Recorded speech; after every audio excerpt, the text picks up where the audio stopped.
poetry isn't just about beautiful words and images, but a guide to living a virtuous life, a world where literature isn't just for aesthetic enjoyment, but also moral refinement. Welcome to the world of Sadi, a poet remembered by tradition as the master of speech, Sadi, whose wisdom transcends time and borders. Today, we're diving into the life and legacy of one of the most celebrated poets in Persian literature, Sheikh Moshefuddin Sadi Shirazi. From his pithy rhymes to his profound ethical teachings, Sadi's poetry has continued to inspire and educate generations. His works have left an indelible mark on later literary traditions. Let's explore the fascinating journey of this literary giant and understand why his works are still relevant today. Not much is known for certain about Sadi's life. What we do know is that Sadi was born sometime at the beginning of the 13th century in Shiraz, Iran. At that time, the rulers of Shiraz were the Seljukids, also known as the Atabeks of Fars, who were not of Persian but of Turkish origin. The Atabakan dynasty lasted from the year 1148 to 1282, and they had a great interest in science, literature, and art. Sadi's family was very prominent, especially in religious and scholarly matters. His father, Abdullah, was close to the court of the Atabakan dynasty. He had given Sadi his initial education, but passed away in his childhood.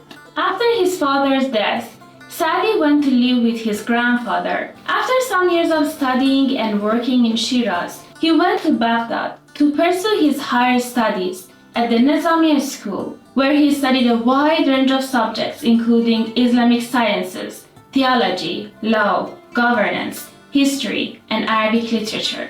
At that time, Baghdad was a city of learning, especially in terms of science and religion, and the Nizamiya schools attracted the brightest students. Sadi began to compose poetry during this period. It is said that he would recite poems in various gatherings, and everyone praised them. The themes of his poems during this period included love and political and social critics. Sadi's incisive political and social satire caught the attention of his teachers. If we are to consider the larger zeitgeist of the period and its influence on Sadi, then we have to mention Sufism. There are many interpretations and expressions of Sufism, but at its core, Sufism is a mystical approach to the Islamic teaching, where followers strive to discover the divine essence through a personal, direct connection with God. Different Sufi sects emphasize different practices and teachings, but love and knowledge are central to all its forms. Due in part to the highly influential works of Abu Hamid Muhammad al-Ghazali, the 12th and 13th centuries marked a peak of Sufism. During this time, many Sufi sheikhs such as Abdul Qadir Gilani and Shahabuddin Omar Sohrawardi emerged, and many khanqahs or Sufi lodges were built. Sufism grew significantly, and many prominent court figures like Khaja Nizamul Mulk supported it. Many Sufis were under the patronage of the court and influential people. Sufism also found its way into literature, influencing poets from Sanai to Attar Neshaburi and Rumi. All of them wrote on Sufi themes and helped to spread mystical interpretations of Islam. It is believed that Sadi traveled extensively through the Islamic world, absorbing wisdom from his encounters with all types of people. After almost 30 years of being away from his home, Sadi returned to Shiraz. At this time, the sixth and most famous Atabak, Abu Bakr ibn Sa'd ibn Zangi, was ruling the city.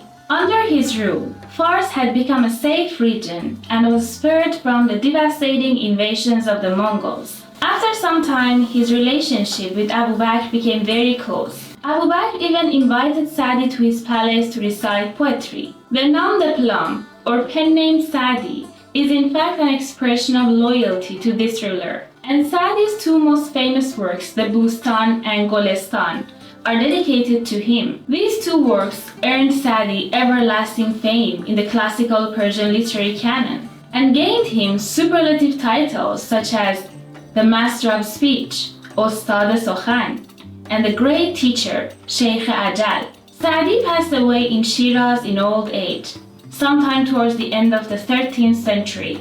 Today, his tomb is still in Shiraz and can be visited. Sadi's two major works are the Bustan, consisting of 10 chapters, and the Golestan, consisting of 8 chapters.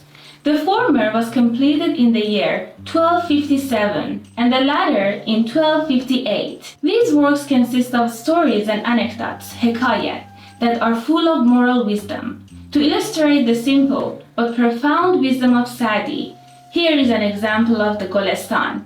Luqman, a wise man, was asked, "From whom did you learn your manners?" Luqman replied, "From those who don't have manners.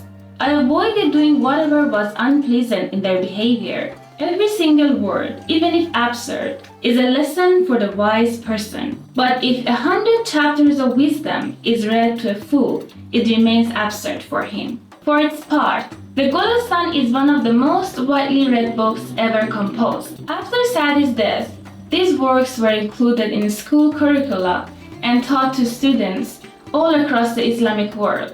Even today, Sadi's works are taught both in Iran and abroad, demonstrating his enduring influence.